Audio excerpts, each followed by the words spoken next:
Tahimik na boarding house lang naman ang gusto ni Victoria Santiago. Yung tipong tahimik ang kapitbahay, mura ang renta, at walang nakakaistorbo habang gumagawa siya ng research papers niya. Pero sa unang linggo pa lang, isang lalaki na agad ang bumabagabag sa isip niya. Si Sebastian, ang janitor. Laging nakayuko, na parabang takot na takot, itaas ang ulo. Madalas ding nakasuot ng malalaki at mahahabang damit. Mahaba ang bangs na parang laging tinatago ang mukha. Kaya naman napapaisip si Victoria kung ano nga bang itsura ng binata. At may boses na baritono kapag nagsasalita ng, "Good morning, ma'am." "Grabe, Vic!" Bulong ng roommate niyang si Jenna, isang umaga habang pinagmamasdan nila si Sebastian na nagwawali sa labas. "Jenna, hindi porket tahimik ang isang tao may pinagdadaanan na. Malay mo, tahimik lang talaga siya, hindi ba? At saka, parang hindi naman bago sa atin na makakita ng ganyan. Mga introvert at nerd na may sariling mundo." "Kasi naman, Beshi, minsan napapaisip ako kung ano kayang itsura niya sa likod ng mahaba niyang bangs. Sa tindig kasi niya kahit nakatago sa malaking damit na yan, alam ko may nakatagong matitigas na abs dyan." "Ayan ka na naman sa mga abs-abs na yan. Alam mo, mabuti pa siguro pumasok na tayo sa boarding house natin. Dahil makabasigawan pa tayo dito ni Aling Rosario kapag nalaman niyang nakatambay na naman tayo dito." Ani Victoria sa kaibigan. "Mabuti pa nga siguro dahil nagugutom na ako." Sang-ayon naman ng kaibigan. Naglakad na sina Victoria papasok ng boarding house nila. Oo, pagkahiwalay sila ng boarding dahil ang kinuha ni Victoria ay isang solo room. May sarili itong kusina at banyo, may maliit na sala at kwarto. May terasa din kung saan pwede niya isampay ang mga damit niya at uniforme. Sa tagal na ni Victoria sa Manila, ngayon pa lang siya nakatira sa ganitong lugar. Sanay kasi siyang 4 o 5 sila sa isang boarding house dahil nga yun lamang ang afford niya. Kaya naman gumawa siya ng paraan upang ma-afford niya ito kahit papano na hindi umaasa sa daddy niya. Upang matuto din sa buhay kung paano nga ba mabuhay ng isang simple. Siya si Victoria, 4th year college na sa kursong abogasya. Ito kasi ang pangarap niya. Pero nakatapos na siya ng isang kurso sa management dahil yun naman ang pangarap ng ama. Bale, 1 buwan na siya rito at sa loob ng 1 buwan, napansin niya ang bagong janitor dito na parabang may kakaiba dito. Subalit dahil ayaw niyang makialam sa buhay ng iba, kaya naman naisipan niyang matulog na lang ng maaga dahil may trabaho pa siya bukas bilang janitress naman sa isang sikat na restaurant. Hihiga na sana siya sa malambot niyang kama nang mapansin ng pagkaumpog na parabang martilyo sa labas ng terasa niya. Malakas yun. Nakakairita din ang tunog. Tiyak na maririnig pa rin ni Victoria kung sakali kaya naman naglakad siya patungo sa terasa upang singhalan ang nag-iingay. Nagulat siya nang makita niya ang janitor ng boarding house niya na nagpupukpok ng malaking buko. Alam mo ba kung anong oras na, Seb? Anya pa na akala mo ay kaibigan niya ang binata. Tumigil naman ito sa ginagawa at tumingala sa kanya. Nasa 2 palapag lamang kasi ang silid niya kaya hindi ito ganun kataasan. "Magandang gabi, Binibini." Sabi pa nito. "Walang maganda sa gabi ko, Seb. Bakit ka ba nag-iingay sa ganitong oras? Alam mo bang naririnig kita sa loob ng silid ko?" "Sorry, kailangan ko lang kasi itong buksan." "Hindi mo kasi mabubuksan yan gamit ang maliit na patalim na yan." Ito lang kasi meron ako eh." "Bakit? Ano bang gagawin mo dyan?" "Iinumin ko." Patanong din na tanong nito. Hindi napigilan ni Victoria ang magtaas ng kilay dahil sa sinagot nito sa kanya. Kahit na nakatingala ang binata sa kanya, ay hindi pa rin niya nakikita ang mukha nito dahil sa buhok at bangs nito. "Wow talagang pinipilosopo mo ko?" "Hindi naman, talagang iinumin ko ang sabaw na to eh. Gusto ko lang matikman."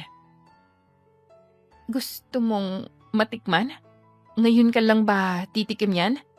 Usisa pa ni Victoria. Sabagay, ang buko ay hindi rin naman mura. Dahil ang ibang buko juice sa bangketa na walang asukal at hindi puro ay nasa 10 piso na. Paano pa kaya ang buo at malaking buko, di ba? Dahil nakaramdam ng konsensya si Victoria ay nakaisip siya ng paraan. Antayin mo ako sa lobby. May pupuntahan tayo. Anya. So naman? Basta, antayin mo ako ron. Saka siya aligagang naghanap ng jacket na pwede niyang ipatong sa suot na pajama na Hello Kitty. Dali-dali siyang bumaba sa lobby at totoo nga na nakita niya si Sebastian roon, naghihintay. Buti naman marunong kang makinig. Kasi sabi mo. Buti naman. Tara na. Inaya ni Victoria ang binata sa malapit na food cart sa may bayan upang dun maghanap ng buko juice. Ang akala ni Victoria ay matutuwa ang binata ngunit hindi. Tahimik lamang ito sa tabi niya habang pinagmamasda ng mga pagkaing binigay niya rito. Nagtataka din siya na parabang hindi sanay kumain ng binata ng mga ganitong pagkain. Ayaw mo ba ng kwek-kwek? Tanong pa niya kay Sebastian sabay kagat sa kikiam na nasa stick. Ano ba naman ito sa loob? Tanong ni Sebastian habang sinusuri ang hawak na kwek-kwek. Seryoso ba? Hindi mo pa nakakain ng ganyang pagkain? Gaano ka kahirap para hindi mo pa tumatikman? Magkano bang sinasahod mo sa boarding? None. Anong none ka dyan? Ang ibig sabihin, hindi ka nababayaran ng owner ng boarding? Aba, hindi ata tamang bagay na yun. It's okay. Libre naman lahat na meron ako ron eh. Mabuti pa. Tikman mo na yan bago pa lumamig. Isawsaw mo sa suka na nasa baso na yan at isubo mo lahat. Utos ni Victoria na sinunod naman ni Sebastian. Nung una ay hindi maipinta ang mukha ni Sebastian. Subalit matapos ang ilang tikim niya sa mga pagkaing naroon, ay walang sawa na nitong tinikman ang lahat ng nandoon. Madaling araw na silang nakauwi. Busog na at masaya. Ito ang huling beses na naramdaman ni Victoria ang ganitong pakiramdam at sa tao pang hindi niya ganun kakilala. Habang naglalakad sila sa madilim na eskinita pa uwi ng boarding house, ay maraming mga tanong ang sumagi sa isipan ni Victoria. Bakit pala nakatago ka sa makapal na bangs na yan? Maayos ka bang nakakakita? Usisa niya. Oo naman, kahit papano. Pero bakit ayaw mong ipakita ang mukha mo? Wala namang masama kung gupitin natin yung bangs mo. Mas maaliwalas at presko ang mararamdaman mo kung wala yan. May dahilan ako, kaya ako ito ginagawa. At hindi ko pa alam kung kaya ko siyang gupitin. Naiintindihan ko naman. Pero kung kailangan mo ng tulong, ay handa akong tulungan ka. Nakangiti pang sabi ni Victoria. Subalit kesa sumagot si Sebastian sa kanya, ay tumigil ito sa paglalakad kung saan malapit na sila sa gate. Bakit? May problema ba? Bakit mo ba ito ginagawa? Di ba tulad mo, wala naman pakialam dapat sa tulad ko? Tanong nito. Ang kaninang masayang ngiti ni Victoria ay nawala dahil sa naging tanong nito sa kanya. Inaamin ni Victoria na hindi rin niya alam ang dahilan kung bakit. Basta ang alam niya ay magaan ang pakiramdam niya sa binata. Safe at hindi nakakaramdam ng takot o ano paman. Nang gabing yon, tanging ang ilaw sa poste, ang ilaw nilang dalawa, ay sinagot niya ang tanong ni Sebastian sa kanya. Hindi ko rin alam eh. Basta ang alam ko, masaya ako ngayong gabi. Alam ko naman na mabuti kang tao. Kaya naman, mapagkakatiwalaan mo ko. Di mo alam ang sinasabi mo. Bakit mo naman nasabi yan? Masama bang makipagkaibigan sa'yo? Hindi mo ako dapat kinakaibigan, Victoria. Sa lalim at buong-buong boses ni Sebastian, ay sandaling nakaramdam ng kuryente sa buong katawan si Victoria. Para kasing binabalaan siya nito na wag nang makipaglapit sa kanya. Dahil hindi niya magugustuhan ang gagawin nito. Wala akong nakikitang masama kung gusto ko makipagkaibigan sa'yo. Sa'yo baka wala, pero sa akin ay iba ito. Wala pa ni isang babaeng nagtangkang kausapin ako. Lalo nang samahan ako sa mga bagay na di ko alam. Ayokong sa huli matakot ka sa akin at pagtulakan mo ako palayo. Ano bang sinasabi mo dyan? Sabay iwas ng tingin dahil pakiramdam ni Victoria ay iba ang ibig sabihin nito. Alam kong hindi pagkakaibigan ang habol mo sa akin, Victoria. Kaya mo lang ako napansin. Dahil kakaiba ako, di ba? Interesting. Kaya naman, gusto mo pang malaman lahat. Wala akong alam sa sinasabi mo. Gusto ko lang makipagkaibigan sa'yo, yun lamang. Hindi mo naman kailangan sabihin sa akin na ayaw mo sa akin. Pero kapag pinilit mo pa rin na silipin ang mundo ko, ay hindi ka na makakalabas.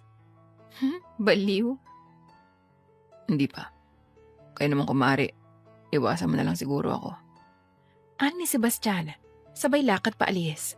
Naiwan si Victoria roon sa may gate habang nakatayo at pilit na pinoproseso sa isipan kung ano ba ang ibig sabihin nito. Pakiramdam ni Victoria ay sasabog ang ulo niya sa mga naiisip kaya naman minabuti na lamang niyang pumasok na sa boarding house at matulog. Dahil bukod sa may pasok pa siya at kailangan niyang habulin ng mga lessons na naiwanan niya.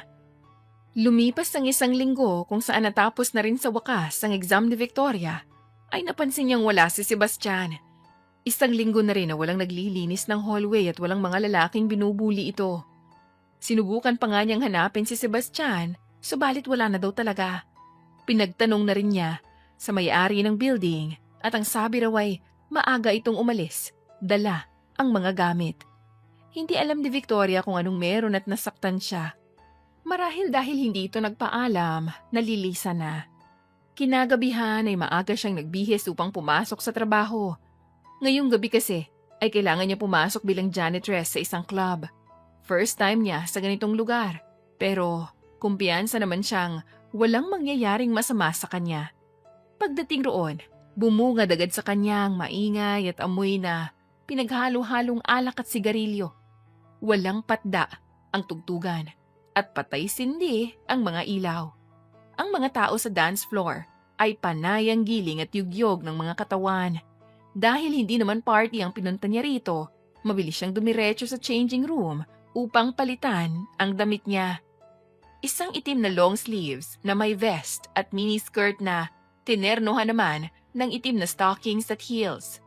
Ang mukha niya ay may suot na half mask habang nakalugay ang mahabang buhok. Inumpisahan niyang mag-serve ng mga inumin, subalit habang tumatagal roon, ay mas lalo siyang kinakabahan hanggang sa malaglag ang panga niya nang makita si Sebastian. Nakaupo ito sa isang sofa, habang kandong ang 2 babaeng hinahalikan siya. Ang tingin ni Sebastian ay diretso sa kanya na parang kilalang kilala siya nito. Kumabog ng mabilis ang dibdib ni Victoria, hindi dahil sa takot, kundi dahil sa kaba. Bakit narito ang binata sa ganitong lugar? Ibang-iba ito ngayon, nakasuot ng itim na suit na bumagay sa hugis at ganda ng katawan. Idamay na rin ang buhok nito na maayos ng pagkakagupit. Napakagatlabi siya dahil nakakalaglag ng panty ang itsura nito. Nakilala niya ito base sa katawan. Nakamali dahil ang lalaking yon ay si Sebastian talaga. Miss, magkano ka? Biglang singit ng matandang lalaki na may malaking tiyan. Hindi agad nakapag-react si Victoria nang hipuan siya nito sa puwet. Magkano ka, miss? Kahit magkano, sabihin mo lang, basta isang gabi. Anong sinabi mo, Gurang? Ayan ang gusto ko sa babae, palaban. Mas lalong inilapit ng matandang nakakadiri nitong katawan kay Victoria. Amoy na amoy ni Victoria ang amoy imburnal nitong bibig, kaya pigil hininga siya ngayon. Lumayo ka po sa akin, sir, at baka mamatay ako sa baho ng bunganga mo. Ay alam kong nasisilaw sa pera. Hindi pa nakontento ang matanda at inilapit pa nito ang katawan sa dalaga. Halos panlambot na naman si Victoria sa takot dahil alam niyang magkakaroon ng gulo kapag pinatulan niya to. Bitawan niyo ako, sir. Waitress po ako dito at hindi bayaran. Ganun na rin yon. Pwede ka naming bilhin sa halaga kahit magkano ka pa. Kaya sabihin mo na sa akin at ako na ang bahala sa isang gabi mo. Bitawan niyo po ako. Baka mamatay ako sa suffocation kesa sa tama ng saksak ngayon. Huwag ka nang magpakipot. Bitawan niyo ako, sabi! Sigaw ni Victoria at sabay tulak sa matanda. Bumagsak naman ito sa lapag, kaya naman nahinturi ng mga sayawan na tugtugin sa dance floor. Ang mga customer ay sa kanila na ngayon nakatingin. Karapatan mong itulak mo ako, ha? Hindi mo ako kilala, hindi mo alam ang kinakalaban mo. Sigaw ng matanda. Sorry po, sir, pero hindi po ako bayarang babae. Narito po ko para magtrabaho ng maayos. Magtrabaho ng marangal? Alam mo ba sinasabi mo? Narito ka sa ganitong lugar, tapos marangal na trabaho? Ginagamit mo bang utak mo, miss? Para yung mga bayaran. Hindi rin lahat ng club ay masama. Hindi lahat ng tao rito sa loob ng club ay gaya mong puro kahalayan ang nasa utak. Ang matandang lalaki hindi talaga natuwa dahil sa sinabi ni Victoria. Namula ito sa sobrang galit habang ang mga tao sa paligid ay nanunood lang ng mga susunod pang mangyayari. Iiwas na sana si Victoria nang harangin siya ng dalawang lalaking may malaking pangangatawan. Sa palagay mo, palalagpasin ko ang ginawa mo, miss? Pinahiya mo ako. Hindi ko na po kasalanan yun kung manya ka, sir. Alam mo bang gusto ko ang mga tulad mo? Gustong-gusto ko yung pinapaa mo, mga matatapang na pusa na gaya mo. Ngisi ng matanda. Kinabahan siya lalo nang hawakan siya ng dalawang lalaki.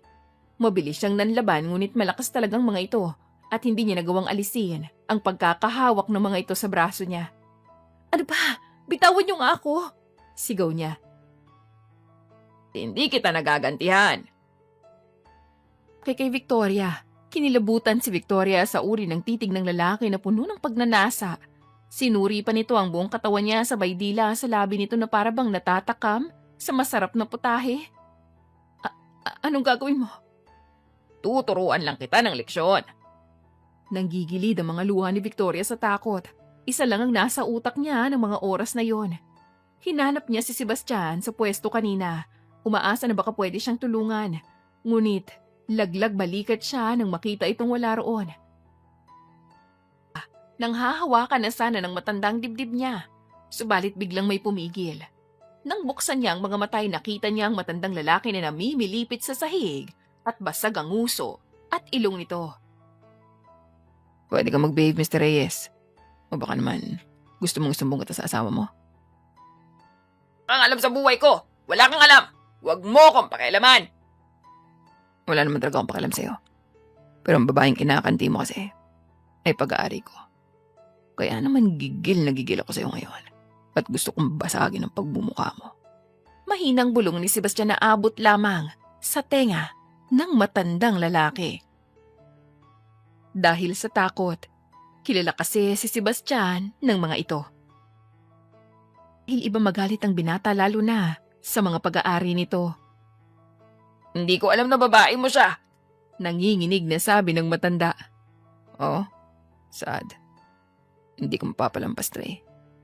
Dahil nauna ka pang nakahawak sa pangupo niya kaysa sa akin. Ngumisip pa ng nakakaloko si Sebastian.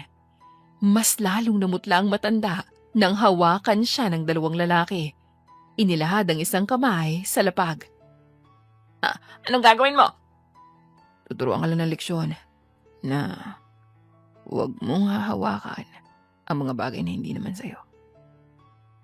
Nang paluin ng baseball bat, ang matanda, dinig na dinig ang malakas na hiyaw nito sa loob ng club. Narinig nga din ni Victoria kung paano nabali ang mga daliri ng matanda. Labis ang pagmamakaawa ang maririnig sa matanda.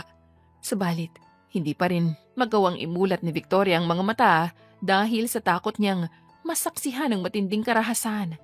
Nagkaroon lamang siya ng lakas na imulat ang mga ito nang marinig ang mahinang bulong ni Sebastian sa tenga nito. Nagpatianod siya sa paghila nito sa kanya hanggang sa makalabas na sila sa club. Si Victoria ay huminga ng malalim at paulit-ulit habang nakatayo sa gilid ng madilim na eskinita. Mula sa nangyari sa loob ng club, sa isang iglap, ang tahimik na janitor at binubuli lamang noon ay biglang nagbago. Bagong tao kung saan ang presensya pa lang niya ay nakakatakot na. Seb, ikaw, hindi natapos ni Victoria ang sasabihin dahil sa nanginginig ang mga labi niya. Tumayo si Sebastian ng diretso sa harap niya. Hawak pa rin ang baseball bat sa kamay. May bakas pa nga yun ng dugo. Dugo ng matandang bumastos sa kanya kanina. Kung saan ginamit ang bagay na ito upang parusahan ng matandang yon. Aman, kung ano nga ba, Victoria? Malamig na sabi gamit ang malalim na boses na Kahit sino talaga'y kikilabutan. Ako, o kilala mo lang base sa nakikita mo palagi. Pero hindi mo magagawa ang mga bagay na yun. Ang Sebastian na kilala ko ay mabuting tao. Kahit nga inaalipusta na siya ng mga ibang tao hindi pa rin siya lumalaban. Mahina, talunan, okay lang tiisin ng pang-aalipusta ng ibang tao. Mabait na sa'yo ang bagay na yun. Kapag nakita mo ang pagbabago, ay huhusgahan mo. Siyang may mali sa sinabi niya. Hindi na ang Sebastian na nakasama niya ng gabing yun ang Sebastian na kaharap niya ngayon. Hindi ganun ang ibig kong sabihin. Sabay iwas ng tingin. Ang malaga sa akin ngayon ay kailangan mo sumama sa akin. Sumama sa'yo? Kasi ano? At bakit? Hindi ko maintindihan. Hindi mo na dapat malaman pero dahil makulit ka, kailangan mo sumama sa akin. Nababaliw ka na. Hindi ba? Uuwi na ako. Salamat sa tulong mo sa akin pero hindi ako okay ngayon at natatakot ako sa mga sinasabi mo. Pag-amin ni Victoria. Hindi ka pwedeng umalis. Dahil kailangan mo sumama sa akin. Alam mo, Seb, hindi talaga ako natutuwa kaya uuwi na ako. Ngunit nagulat na lamang siya nang maramdaman ng pagtakip nito sa ilong niya ng isang panyo. Hindi lamang isang panyo, kundi panyo na may nakahalong amoy. Hindi na napansin ni Victoria nang maramdaman niya ang antok. Sa isang iglap ay nawalan siya ng malay at bumagsak sa mga bisig ni Sebastian. Diyan na nakatayo sa malaking babasaging salamin na bintana habang nakatanaw sa asul na dagat. 5 oras din ang biyahe niya upang marating ang mansyon niyang nakatayo sa dulo ng kagubatan at sa gilid ng bangin kung saan ang babagsakan nito ay ang asul na dagat. Naman ang alak kung saan dahan-dahan niyang iniinom. Habang ang dalaga na si Victoria ay mahimbing na natutulog sa malambot na kama. Hindi kasama sa plano niya na idawit ang dalaga sa gulo ng buhay niya ngunit nang makita niya itong kamuntikan ng mapahamak ay hindi niya mapigilan ang sarili. Kaya naman wala siyang pagpipilian kundi ang isama ito at bantayan para na rin sa kaligtasan. Hindi nagbaling ng tingin si Sebastian sa taong pumasok sa loob ng silid. Sa amoy pa lang ng pabango nito na matamis-tamis ay kilalang-kilala niya na. Mo dito sa mansyon mong babaeng yan. Ano naman ginagawa mo rito, Lieutenant Chantal? Ikaw ang dapat na tinatanong ko kung anong katangahan ang ginagawa mo. Seriously? Nandamay ka ng inosenteng tao? Hindi mo nga natatapos ang mission mo tapos heto na naman. Mas malamig pa sa yelong tanong ni Sebastian. Ngunit hindi man lang nakitaan ng takot ang babae. Nag-aalala lang ako sa iyo, Seb. Alam mong hindi madali ang mission mo. Pero nandamay ka ng babae. Seryoso ka ba? Hindi lang siya simpleng babae, Chantal. Sa natutulog na si Victoria, saka lang niya nauunawaan kung bakit dinala ni Sebastian ang babaeng ito. Nakaramdam siya ng selos, galit at inggit ngayon sa babae. Dapat siya ang pinoprotektahan nito. Ngunit ang dating mainit at puno ng saya na relasyon nila ay nasira. Ipagtingin ka. Narinig mo ba ang sarili mo, Seb? Hindi ka pa nadala sa nangyari sa atin? O yan. Ikaw may kasalanan na nakaraan na. Ngayon, gagawin ko lahat upang protektahan siya. Paano? Paano mo nagustuhan ng babaeng hindi mo naman kilala? Ganun ba ako kadaling kalimutan? Ang pinagsamahan natin ng 5 taon. Ganun lang yon. Pumatak ang mga luha sa mga mata ni Chantal dahil sa sakit na dulot ng alaala nila ni Sebastian dati. Ngunit mas lalo siyang nasaktan sa isiping. Hindi man lang nakitaan si Sebastian ng emosyon habang nakatingin ng diretso sa kanya ngayon. Out. Bihin ko ito sa mas Subukan mo. At ako mismo makakalaban mo. Pagbabanta ni Sebastian sa babae. Kanang mas mataas na magtago ng babae kung alam mong madadamay sa misyon na meron ka. Bibigyan kita ng 1 buwan, Commander de Vera, para ayusin ang lahat ng gulong ginawa mo. Sabi ni Chantal. Naglakad na rin ito palabas ng silid kung nasaan si Sebastian. Nakatayo lamang doon si Sebastian habang nakakuyom ang mga kamay sa tindi ng pagpipigil niya ng galit. Kumalma lamang siya nang balingan niya ng tingin si Victoria na mahimbing pa ring natutulog sa kama niya. Sa huli, binitawan ni Sebastian ang baso sa ibabaw ng round table at dahan-dahang tumabi sa dalaga. Parang batang yumakap sa ina, kasabay ang pagpikit ng mata niya. Kampante ang pakiramdam kapag nasa tabi o kapag malapit sa kanya si Victoria. Dahil pinapangako niya na poprotektahan niya ito kahit anong mangyari. Sebastian galing sa mahimbing na pagkakatulog nang mapansin niyang wala si Victoria sa tabi niya. Para siyang ipis sa bilis ng pagtayo niya at pagtakbo palabas ng silid. Namumutlat na tatakot dahil sa isiping pwede siyang iwanan ito dahil na rin sa ginawa niyang pagdukot. Natameme siya nang makita ang dalaga sa kusina at abala sa pagluluto ng pagkain na nagkalat ngayon sa ibabaw ng mesa. Napaluhod si Sebastian sa malamig na lapag dahil sa panginginig ng tuhod niya sa takot. Sorry kung pinakialaman ko ang kusina mo. Nagugutom na kasi ako, kaya naman nagluto na lang ako ng mga pwede pang kainin. Akala ko umalis ka na. Bakit naman ako aalis? Matapos mo kong dalhin dito, papaalisin mo ko. Alam mo ba kung gaano kalaking problema ang ginawa mo? Panigurado yari ako sa professor ko nito. Hindi ka ba galit sa akin dahil sa ginawa ko? Bakit naman ako magagalit? Dahil dinungkot kita at dinala kita sa ganitong lugar. Sorry, kung nakinig ako sa usapan niyo ng babae kagabi Hindi ko naman sinasadya pero sa tingin ko rin naman ay hindi naligtas ang buhay ko. Dinawit mo na ako kaya naman siguro naman may responsibilidad ka sa akin. Si Victoria. Hindi ko gusto ang ngiti mo. Yun, Seb, my love. Saka pa humagalpak ng tawa si Victoria. Hindi naman maipinta ang mukha ni Sebastian dahil sa narinig sa babae. Mas lalo tuloy siyang nagduda sa babae at talaga namang kumunot pa ang makapal niyang kilay. Hindi ko gusto ang ngiti mo. Malamig na sabi ni Sebastian habang nakataas ang isang kilay. Bakit? Nakakatunaw ba? Balik ni Victoria sabay kagat sa labi at tawa pa ng mahina. Hindi. Nakakairita. Yan Mr. Kidnapper. Birit ni Victoria.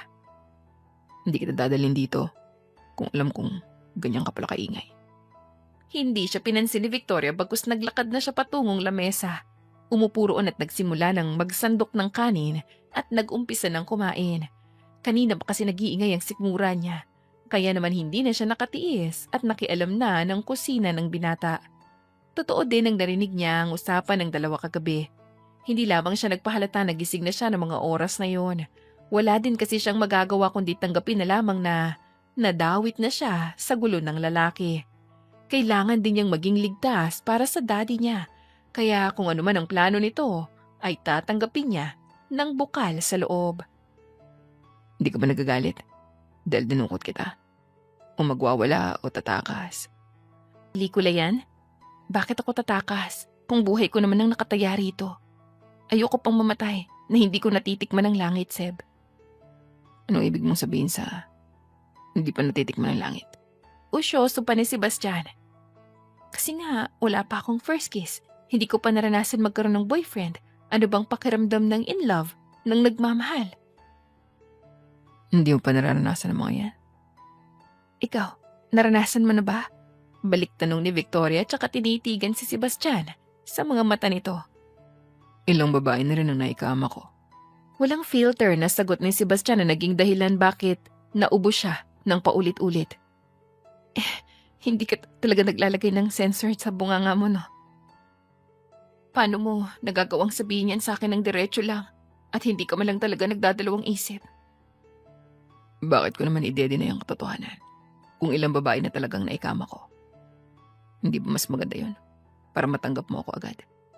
Mas lalong inubo si Victoria sa sinabi ni Sebastian. Hindi siya makapaniwalang napatingin sa binata na parang walang sinabing nakakagulat.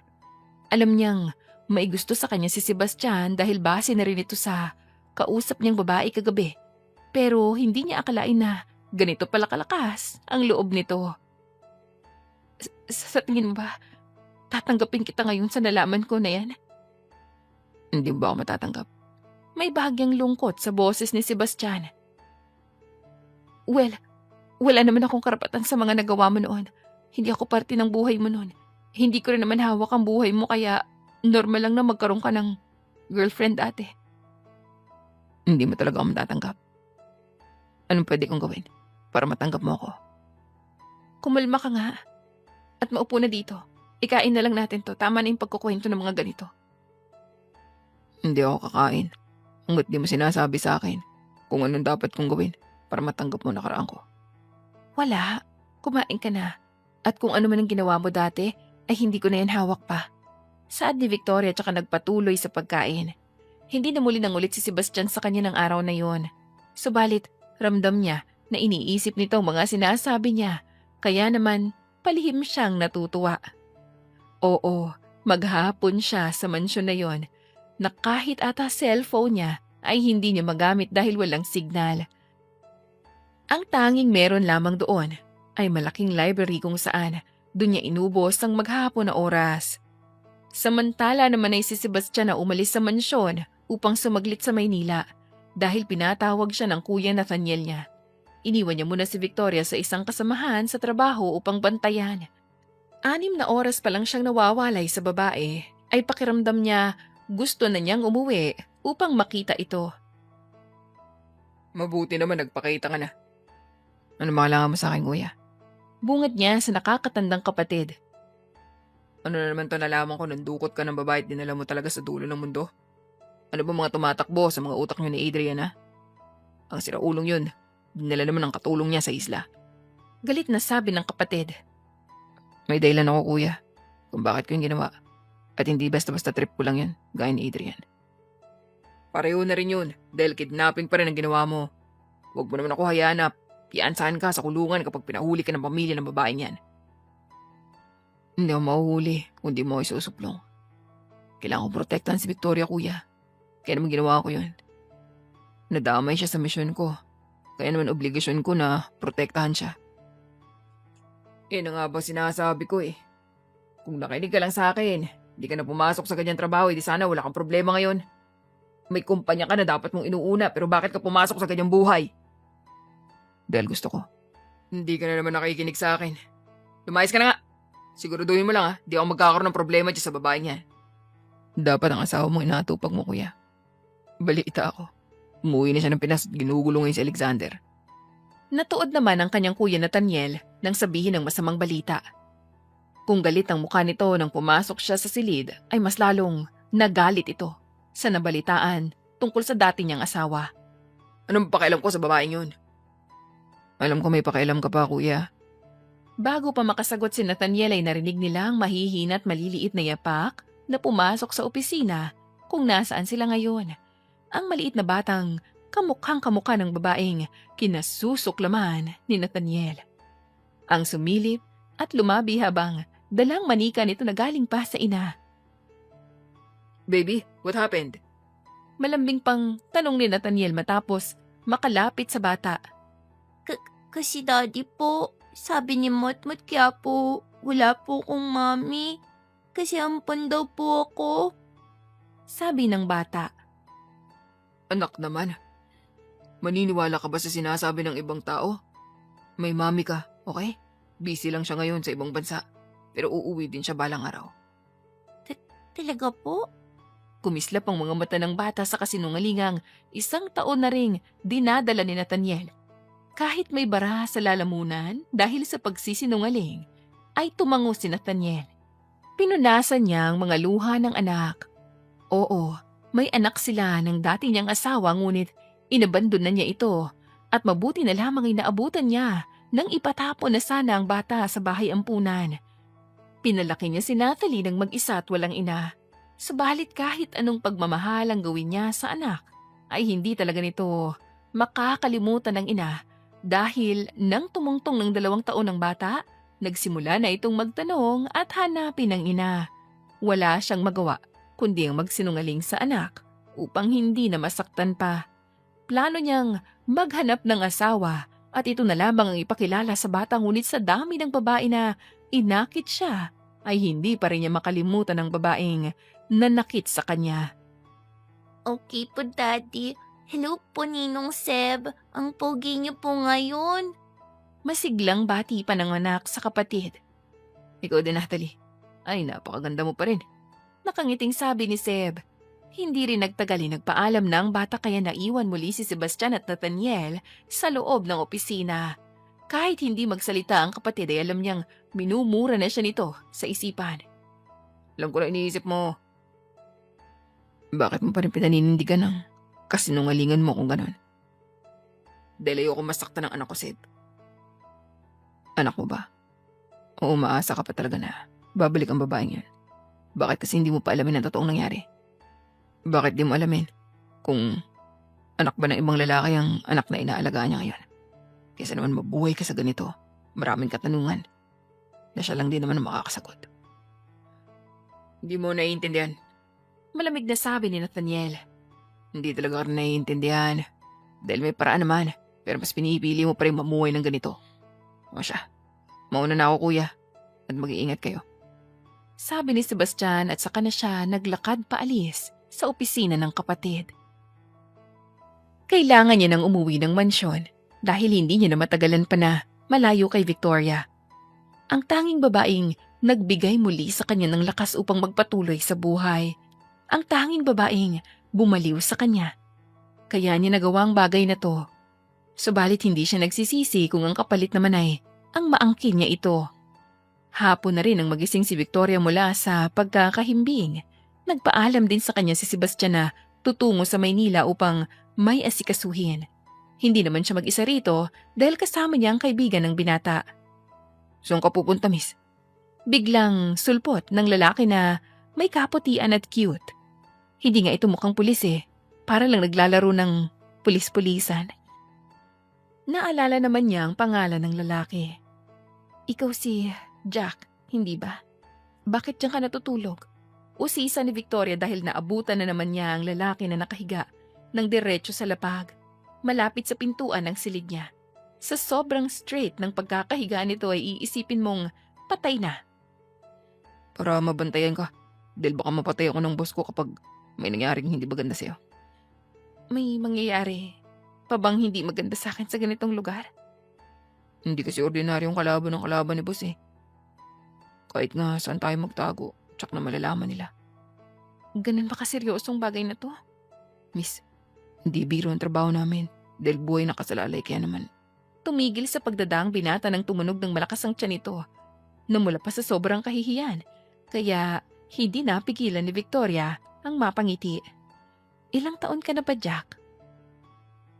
Hindi mo naman kailangan malaman ng edad ko, miss. Paano ko malalaman?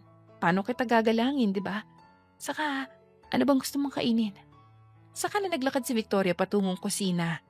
Sumunod naman ang binata sa kanya na parang bata. Nanunood lamang ito ng simula na ni Victoria ang ilabas ang mga sangkap at gagamitin na kagamitan. Ang naisip niyang lutuin ay kaldereta at pinakbet dahil ito lang naman ang available na sangkap sa loob ng frigidaire. Sigurado ka bang marunong ka magluto, miss? Ano sa palagay mo, Jack?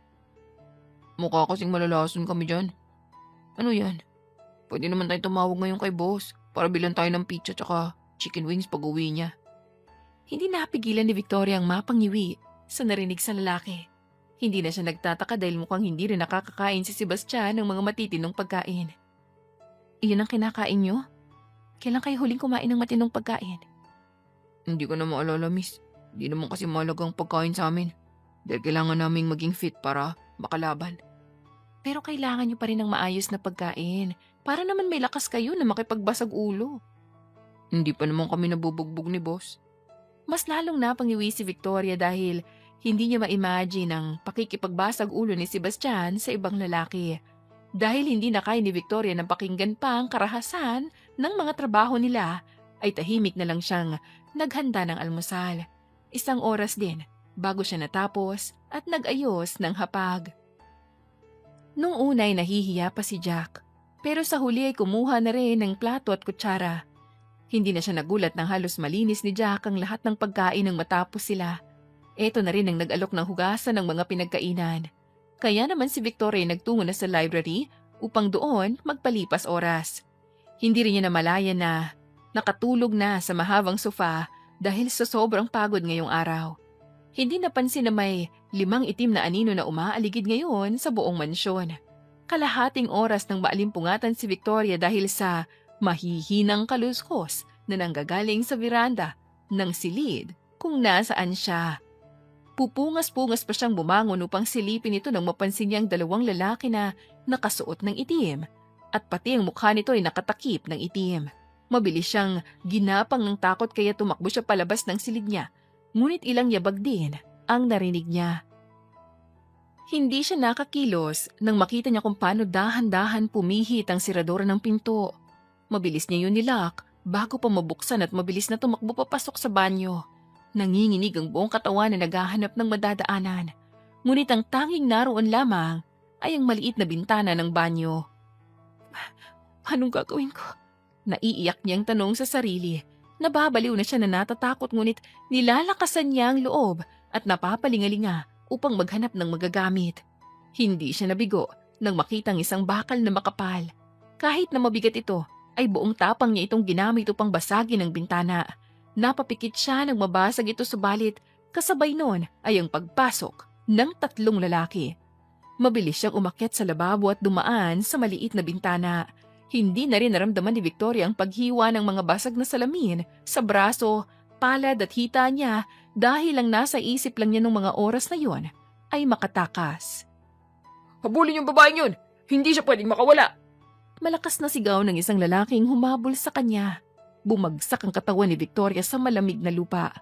Madilim na ang paligid at sa tansya niya ay hating gabi na, base na rin sa bilog ng buwan. Hindi niya napigilan na maluha dahil si Jack ay hindi niya alam kung ligtas pa ba. Basta ang ginawa niya ay tumakbo siya papasok sa gubat dahil ito lang ang alam niyang lugar na magiging ligtas siya. Hanapin yung babae bago dumating ang dibera na yan! Malakas na muling sigaw ng lalaki. Takbo ang ginawa ni Victoria.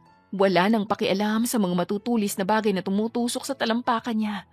Naalala niya si Sebastian dahil kailangan niya ngayon. Hindi niya alam kung kakayanin pa niyang takasan ng mga lalaking to. Nang malapit na sana siya sa dulo ng gubat ay halos tumigil siya sa paghinga nang bigla lamang may humila sa kanya. Lalabanan pa sana niya ito nang makitang si Jack. May tama ng baril sa hita, tagiliran at tiyan. Jack? Mabuti naman at ligtas ka. Sorry, miss. Hindi kita agad naprotektahan dahil ang dami nila at nagawa nilang palibutan ng buong mansyon. Babalikan sana kita at malapit na rin naman si boss pero hindi ko na kaya. Sorry po, miss. Iyak nito. Ano ka ba? Hindi yan ang dapat na iniisip mo. Ang isipin mo ang kalagayan mo. Hindi mo pa nakikita naliligo ka na sa sarili mong dugo. Tuloy-tuloy na rin talaga ang pagpatak ng mga luha ni Victoria. Iwan naman ako, miss. Kailangan mo dumaan dito para makasalubong mo si boss kung sakali. Hindi kita iiwan, Jack. Sige na po, miss. Mas mapapatay ako ni boss kapag nalaman niyo nasaktan ka. Nahihirapang tulak nito sa kanya. Mas lalong nagdilim ang mata ni Victoria nang maiwan ang bakas ng dugo sa braso niya dahil sa tama nito. Narinig na rin nila ang yabag ng mga taong gusto silang patayin sa hindi kalayuan sa kanila. Hindi na alam ni Victoria kung ano ang gagawin, kung tama bang iwanan ito o magpakapatay na lamang sila ng sabay. Miss, umalis ka na. Hindi kita iiwan. Sige na po, miss. Umalis ka na po. Hindi nakinig si Victoria bagkus buong lakas niyang tinulungan itong makatayo upang alalayan.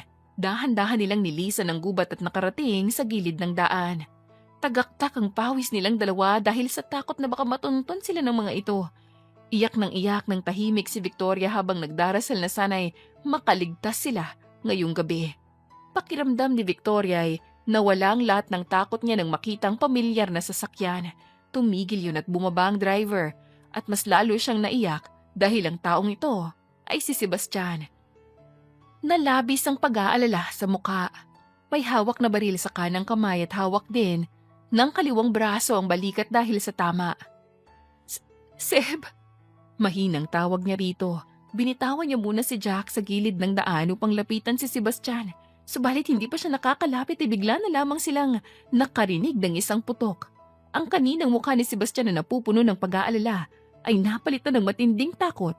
Nakatayo lamang si Victoria sa gitna ng daan at kaharap si Sebastian na nakanganga at hindi makakilos. No! Damn! Papatayin ko kayong lahat! Malakas na sigaw nito at tinutok ang baril sa direksyon ni Victoria. Dalawang lalaki ang natumba sa likuran niya. Pero hindi iyon ang nagpatulos kay Victoria, kundi umaagos na dugo ngayon sa sikmura niya. Miss! Di Vera, malinis na ang paligid. 10 mga armadong lalaki nang imasok sa mansyon mo. Si Jack, sugatan din. Hindi na natapos ng binata ang sasabihin nang bigla na lamang sumulpot sa harapan ni Victoria at tumingin sa kanya. Umubo pa si Victoria ng dugo kasabay ang pagluhod niya sa malamig na semento. Nanginginig ang mga kamay na hinawakan ng puting damit na naliligo na ngayon sa kulay ng pulang dugo. No, baby. Please, listen. Kaya mo to. Okay? May tama ako. Utal pa niyang tanong nang mawalan ng lakas ang buong katawan niya at matumba sa bisig ni Sebastian. Ilapit niyo dito ang sasakyan. Kailangan natin siyang dalhin ngayon sa ospital. Malakas pang utos ni Sebastian sa mga kasama niya. Muli siyang binalingan ni Sebastian at doon nakita ni Victoria ang lungkot, takot at pagmamahal sa mga mata ni Sebastian. Huwag ka matulog. Bakit naman ako matutulog? Kakagising ko lang. Baby, please. Huwag ka matutulog. Dadaling kita sa ospital. Naramdaman ngayon ni Victoria ang pag-angat niya sa ere at saka mabilis na isinakay sa loob ng sasakyan. Yakap-yakap pa rin siya ni Sebastian na paulit-ulit na nagsasabi na huwag siyang matulog. Sumakit na rin ang ulo ni Victoria at nanlalabo na ang mga mata. Please, don't close your eyes. Please. Ano bang sinasabi mo? Sinasabi ko si Victoria, kapag natulog ka ngayon, ay sisiguraduhin kong aangkinin kita. Hindi na kita pakakawalan pa. Gusto ko yan. Pilit niyang sabi, ngunit tuluyan na talagang bumigay ang katawan ni Victoria at nawalan na siya ng malay. Hindi naman mapakali si Sebastian dahil sa matinding galit nito. Nagwawala ito ngayon at hindi alam ang gagawin. Samantalang tahimik lamang ang mga kasamahan ng binata. Dahil sa tagal nila itong kasama sa trabaho, ay ngayon lamang ito nakitang halos masiraan ng bait ang kaibigan. Isa lamang ang alam nila. Mas lalong magiging mahirap ang misyon nila dahil ngayon meron ng kahinaan ang binata. Makalipas ang 2 araw simula nang mangyari ang kaguluhan na yon, ay hindi pa rin umuuwi si Sebastian sa mansyon ng mga kapatid dahil hindi pa rin nagigising ang dalaga. Ilang beses na ring nagwalang binata sa labas, subalit wala talaga silang magawa kundi antayin kung kailan ito magigising. Mabuti pa magpahinga ka na muna, nag-aalalang sabi ni Cassandra. Paano magpapahinga kung alam kong hindi pa rin siya nagigising, di ba? Hindi mo alam ang pakiramdam kasi. Malamig niyang sabi. Hindi napigilan ni Cassie ang asawa ni Adrian na masaktan sa sinabi ng kaibigan. Sa tingin mo, magigising siya kung babantayan mo siya ng magdamag? Sa palagay mo ba, hindi kami mahihirapan kapag isa ka rin bumigay, ha? Paano kung magising siya? Tapos, ikaw naman ang nasa kritikal. Sebastian, tingnan mo ang tama mo. At hindi pa ito nalalanggasan ulit. Ni hindi ka nga naliligo o nagtutoothbrush. Sa tingin mo ba nakakatuwa ka? Umalis ka dyan bago kita ipakaladkad sa mga guard ng kuya mo. Okay lang sana kung mag-isa ka sa room na to pero kasama mo kasi kami. Dagdag pa ni Cassandra. Hindi na lamang kumibo si Sebastian na parang tuta na tumayo at naglakad palabas ng silid. Doon lamang napahinga si Cassandra dahil nakumbinsi niya ang kaibigan na magpahinga muna. Ngunit hindi pa siya nakakaupo nang biglang bumukas ang pintuan. Hindi ba ang sabi ko sa'yo magpahinga at maligo ka? Malakas niyang sigaw dahil sa inakalang pagbalik ni Sebastian. Pero nagulat siya nang makitang isang hindi kilalang babae. Nasaan si Nathaniel? Alam mo ba kung nasan siya? At sino ka na naman? Sorry kung bigla kang pumasok dito pero gusto ko lang malaman kung alam mo ba kung nasan si Nathaniel. Hindi ko alam. Mukha ba akong tanungan ng mga nawawalang tao? Hindi sana magsusungit si Cassandra, ngunit nakilala niya na ang babae. Eto lang naman ang umabando na sa cute na pamangkin ng asawa na si Nathalie. Hindi na nagsalita at basta na lamang lumabas muli ng silid. Pailing-iling na lamang si Cassandra dahil sa gulo ng buhay ng mga ito. Bumalik siya sa natutulog na si Victoria Ang kinababaliwan ni Sebastian.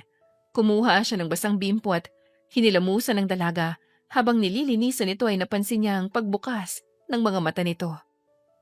Gising ka na. Nasaan ako? At saka pinilit ni Victoria na bumangon ngunit pinigilan lamang siya ni Cassandra. Nasaan si Seb? Tanong pang muli nito. Huwag ka na mag-alala. Pinauwi ko lang siya dahil kailangan niya rin magpahinga. Pero mamaya darating na rin ang asawa ko. Ani Cassandra. Asawa? Oo, asawa ko. Nagtatakang sagot ni Cassandra nang mapansin ang pagluha ng babaeng nasa harapan niya. Sa kabilang banda naman ay si Sebastian na dali-daling bumalik sa ospital nang mabalitaan na gising na ang babae. Hindi pa nga niya natapos i-shave ang bigote niya dahil sa pagmamadali. Subalit sa wakas, nang makarating na siya sa hospital room ni Victoria, ay nawala ang galak niya nang makita ang galit na mukha nito. Nagtataka siyang bumaling ng tingin kay Cassandra na prenting nakaupo sa sofa. Victoria, kinakabahan niyang banggit sa pangalan ng dalaga. Pumunta ka talaga dito ng ganyan ang itsura, Seb? Singit ni Cassandra. Hindi siya pinansin ni Victoria bagkus mas lalong sumama ang tingin nito sa kanya. At saka na umiwas ng tingin. Hindi alam ni Sebastian kung ano bang nagawa niyang kasalanan pero isa lang ang alam niya, na malaking problema to. Anong problema? Nagtatakang tanong din ni Cassandra kay Sebastian. Hindi ko alam. Ikaw ang kasama niya dito, di ba? Balik tanong ni Sebastian. Oo, pero wala naman akong sinabing masama. Ay, kayo na nga mag-usap at lalabas na muna ako. Ani tsaka iniwan ng dalawa. Lumapit naman si Sebastian sa babae ngunit hindi pa rin siya nito kinikibo. Baby, Victoria, may problema ba tayo? May masakit ba sa'yo? Hindi mo na ba ako maalala? Sunod-sunod na tanong ni Sebastian. Huwag mo nga akong tawaging baby. Mukha ba akong bata sa'yo? Masungit na sabi ni Victoria. Umupo na lamang si Sebastian sa kalapit na upuan upang mas makausap ang dalaga. Ano bang nagawa ko? Bakit ka galit? May nagawa ba ako? May nangyari ba dito na hindi ko alam? Wala. Bakit ka galit? Wala akong maalala na nagawa ko ha. Di wala kang ginawa. Dahil ba ito sa hindi ako ang unang bumungad sa'yo? Ano naman ngayon? Kailangan ba ikaw? Mataray rin, nasabi ni Victoria. Ano ba nagawa ko? Bakit di mo sabihin sa akin? Wala nga. Ano ba? Ano ba kasing ginagawa mo dito? Hindi ba may tama ka rin? Mas malaga sa akin na malaman kung ano bang kinagagalit mo sa akin. Hindi na yun mahalaga. Dahil ano bang mapapala mo ron? Kaya nga sabihin mo sa akin. Parang di ako nangula dito kung ano bang ginawa ko. Bakit di mo sabihin? Para matapos na to. At hindi humaba ang away. Baby naman eh. Pagsusumamo ni Sebastian. Hindi na nakatiis si Victoria kaya naman tumingin na siya ng diretso kay Sebastian. Ang kaninang mata niya na puno ng tapang ay nawala at nakapalitan ng lungkot at sakit. Umamin ka nga sa akin. Hindi ka ba makontento sa isang babae ha? Kailangan ba? Pati ako ay paiibigin mo tapos ganito lang gagawin mo. Ano? Hindi ko maintindihan. Huwag ka nang magmaang-maangan pa, Sebastian. Sa palagay mo ba, pangkabit lang ang ganda ko, ganon? Na kaya mong gawin sa akin yon? Kabit? Saan mo nakuha ang salitang yan? Umamin ka nga sa akin. Kasal ka na, di ba? May asawa ka na. Ang ganda-ganda ng asawa mo, tapos lalandiin mo pa ako. Paano kung kasira pala ko ng pamilya nang hindi ko alam? Paano mo maaatim yun, ha? Mahabang litanya ni Victoria. Doon na naintindihan ni Sebastian kung saan ba nanggagaling ang galit nito sa kanya. Hindi niya napigilan ng mapangiti ng simple dahil nagsiselos ang babae ngayon sa isiping may asawa na siya. Sino naman nagsabi sa'yo na may asawa ko? Tanong pa niya. Hindi na para malaman mo pa. Paano natin naayusin ang misunderstanding kung di mo sasabihin sa akin? Bakit kailangan mo pang malaman kung hindi naman yun mahalaga dito?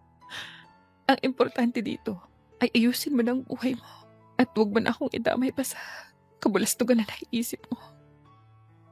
Wala akong ginagawang ganyan. Ayoko maging kabit, Seb. Kaya please lang. Hindi ka magiging kabit, baby. Ano ba nasabi? Hihiwalayin mo siya para sa akin. Hindi ka ba kinikilabutan sa sinasabi mo? Wala nga akong asawa. Ang babaeng yung asawa yun ng kapatid ko. Saka ngumiti nang makahulugan si Sebastian. Tumigil naman sa pagtatalak si Victoria at nagtatakang tumingin sa kanya. Pero sabi niya, asawa ka niya. Kinumpirma mo ba? Hindi. Sasagot sanang muli si Victoria nang biglang bumukas ang pintuan ng silid kung nasaan sila. Iniluwanan si Cassandra habang hawak sa tengang isa pang lalaki na may dalang bata. Makulit ka talagang buisit ka. Sabing huwag kang papayag na dalhin dito ang anak natin eh. Hindi pa okay si Seb at si Victoria. Mahal naman, nasasaktan ako. Reklamo ng lalaki. Bigla na lamang pinamulahan ng mukha si Victoria sa nakitang senaryo. Tinanong pa siya ng babaeng si Cassandra kung anong problema ngunit hindi niya masabi.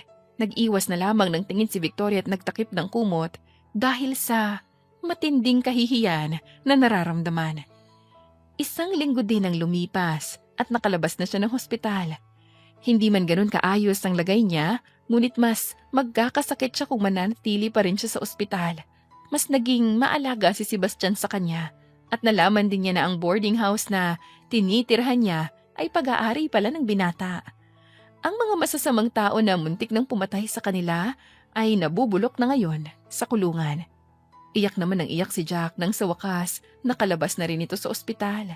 Naging buntot na nga din niya ito sa pagbabantay sa kanya dahil utang daw niya ang buhay niya sa dalaga. At kung curious kayo sa naging buhay ni Victoria at Sebastian, naging opisyal na silang magkasintahan. Hindi pumayag si Sebastian na hindi siya sagutin ito sa isang araw na panliligaw. Nagpakilala na rin ito sa ama ni Victoria at botong-boto pa ang matandang lalaki, kaya naman sa huli ay pumayag na si Victoria dahil may nararamdaman na rin naman siya para kay Sebastian. Makalipas ang 2 buwan ng pagsasamay, napapansin ni Victoria na madalas na ang pag-uwi ni Sebastian ng madaling araw. Pagod na pagod at hindi halos makausap dahil bagsak ito palagi. Nagdududa si Victoria subalit malaki pa rin ang tiwala niya rito. Alauna ng madaling araw, nang maalimpungatan siya at makapana, wala ang nobyo sa tabi niya. Nang silipin niya ang labas ng bintana ay nakita niya itong sumakay ng sasakyan.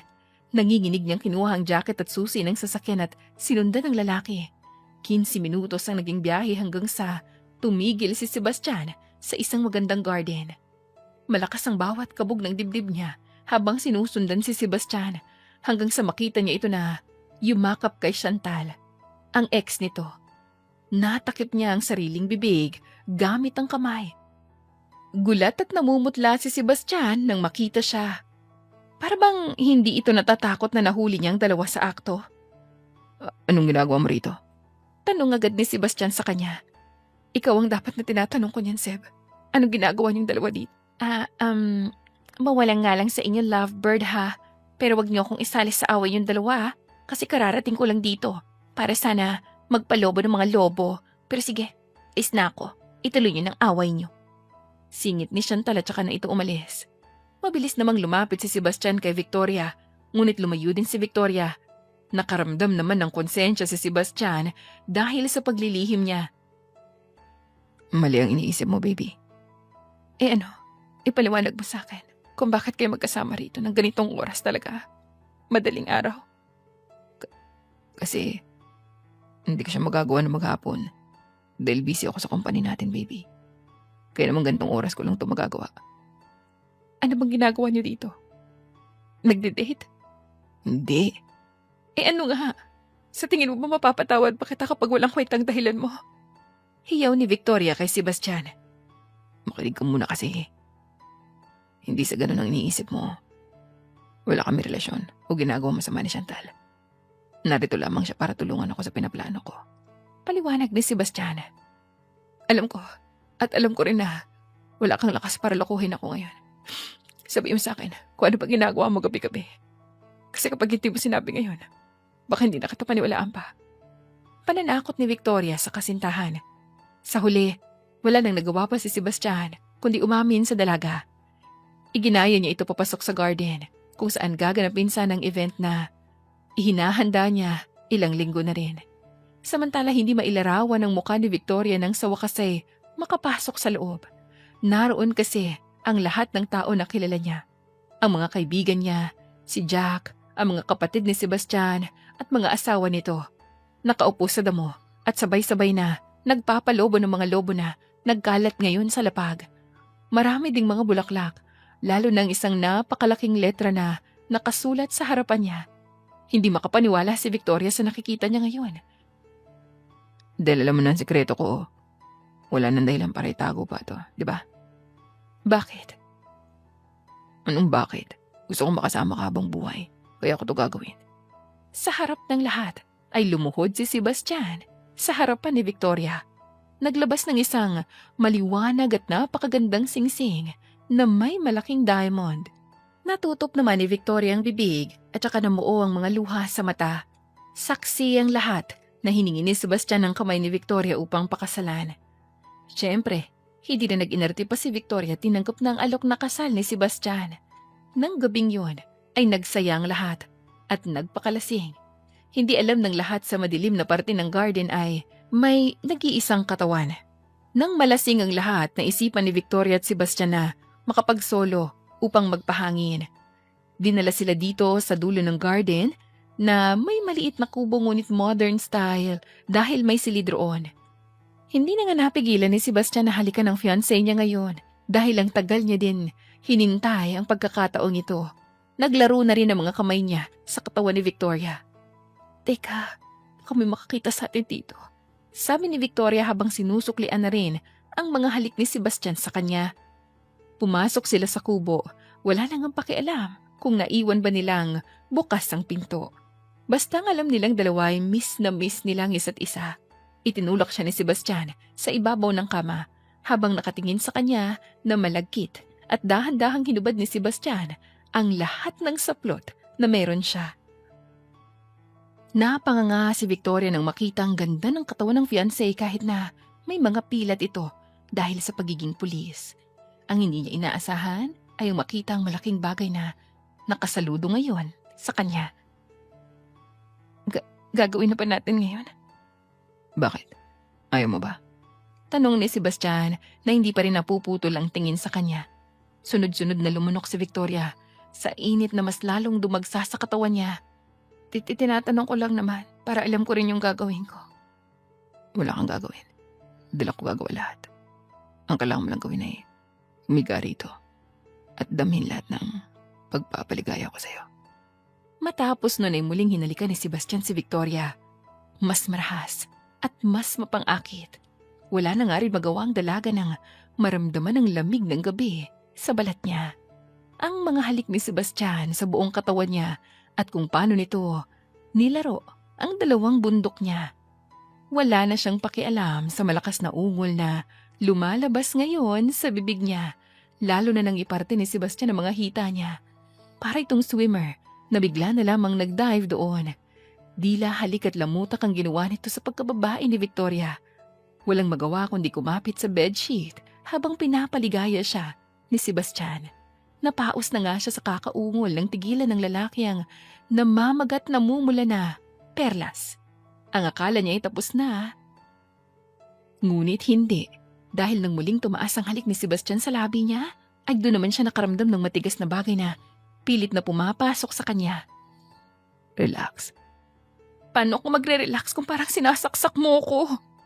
Malakas na sigaw ni Victoria dahil hindi niya magawang baliwalain ang malaking bagay na wawasak ata sa kinabukasan niya.